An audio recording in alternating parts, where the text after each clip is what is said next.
अस्सलाम जी, आपका होस्ट सैयद अहमद अली आदाब की खिदमत है। हमारा यूट्यूब और फेसबुक चैनल यह है पाकिस्तान देख रहे हैं। लाखों करोड़ दुरूद साहब हज़रत मोहम्मद मुस्तफ़ा सल्लल्लाहु अलैहि वसल्लम और आले मोहम्मद पर बरोज जुमेरात सियासी नई हलचल और उसके बाद इमरान अहमद खान नसीब की तस्दीक और जनरल फैज़ हमीद जनरल बाजवा साहब का भी एक रिस्पॉन्ड आया है और जो मौलाना फजल रहमान साहब ने कल उनके मतलब बातें की। सबसे पहले जी आपको बताऊं तो साबका के वज़ीर-ए-आज़म इस्लामी जमहूरियत पाकिस्तान के लिए 10 अप्रैल 2022 को एक रजीम चेंज ऑपरेशन किया गया जिसमें उनकी हुकूमत को चलता किया गया। उनके इत्तेहादी एमक्यूएम, उनके इत्तेहादी चौधरी शुजात, उन्हीं के इत्तेहादी बाप पार्टी ने उन्हीं से गद्दारी की और उनकी जमात के लोगों ने, चलो उन्होंने तो छोड़ दी, उनकी जमात के लोगों ने उनके साथ गद्दारी की। एक डायरी लेके एक इंसान निकलता है, मगर इमरान अहमद खान नसब की इस रजीम चेंज को इमरान अहमद खान नसब 2 साल बड़ा ढिंढोरा इसका पीटते रहे और बड़ा कुछ वो कहते रहे और उन्होंने भी बड़े किरदारों का नाम लिया। मगर मौलाना फजल रहमान साहब ने रात के जो एक बयान दिया नदीम मलिक लाइव के अंदर, वो एक उससे भी बड़ा मेरा ख्याल सरप्राइजिंग फैक्टर था। मगर उन्होंने ये मौलाना फजल रहमान साहब ने जो बात की, मैं थोड़ा सा आपको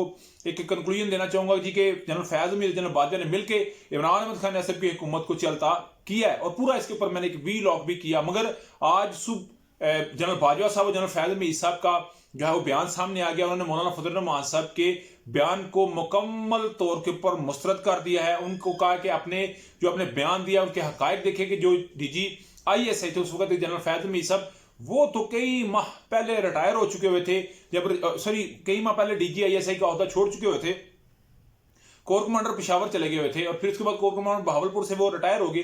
तो वो किस तरह इस रजीम चेंज को कर सकते हैं। और उन्होंने कहा जो मुलाकात की बात है वो इमरान अहमद खान नसीब ने हमें खुद कहा कि इन तमाम के साथ मुलाकात करें और मेरे रजीम चेंज ऑपरेशन में मेरी मदद करें, मैं इससे बचना चाहता हूं। तो ये इस वक्त बात सामने आई है। अभी मौलाना सच्चे हैं या वो दोनों सच्चे हैं, ये तो भी वक्त की थपेड़े और वक्त के हालात ही बताएंगे। उधर जी साइफर और तोशाहाना केस की जो सजाएं हुई है इमरान अहमद खान नसीब को, एक में 10 साल एक में 14 साल, उसको जो है वो चैलेंज कर दिया गया इस्लामाबाद हाई कोर्ट के अंदर। और जो इद्दत में निकाह वाला केस था जिसकी 7 साल सजा है, उसको जो है सेशन कोर्ट में जो सरदार लतीफ साहब है उन्होंने चैलेंज कर दिया। देखते हैं उस पर क्या खबर आती है इस्लामाबाद हाई कोर्ट से। इस वक्त अगर देखा जाए तो सुलेमान अकबर राजा साहब के केस के बाद कुछ सिचुएशन नजर आ रही है कि कोई बड़ा रिलीफ भी तहरीक इंसाफ को मिलता हुआ नजर आ सकता है। उससे बड़ी बात थी मौलाना फजल रहमान साहब के साथ कल पीटीए के वफद की मुलाकात हुई। पीटीए के वफद ने ये बात कही कि जी हमें गाजर का हलवा देसी घी के अंदर, उसके बाद चाय और जो खोया की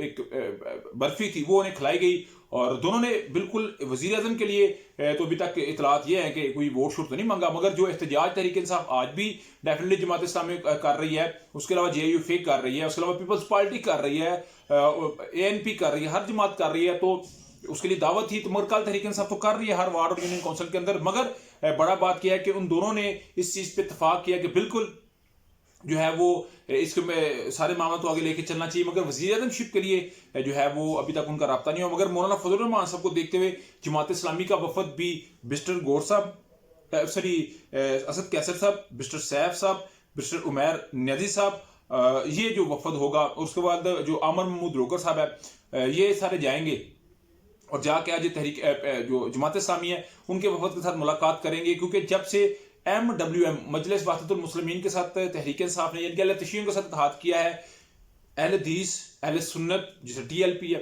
और उसके अलावा पाकिस्तान मुस्लिम अहले हदीस, ये सारे मिलकर तहरीक इंसाफ के साथ चलना चाहते हैं क्योंकि वो समझते हैं कि आइंदा का जो मुस्तकबिल है वो तहरीक इंसाफ का है और उन्हीं के साथ हमारी बहार है। अभी तक व्लॉग तक अपडेट थी। व्लॉग वीडियो पसंद आए तो चैनल को लाइक सब्सक्राइब अपने दोस्तों शेयर कर लीजिए। नेक्स्ट वीडियो के लिए होस्ट को जल्दी अस्सलाम वालेकुम।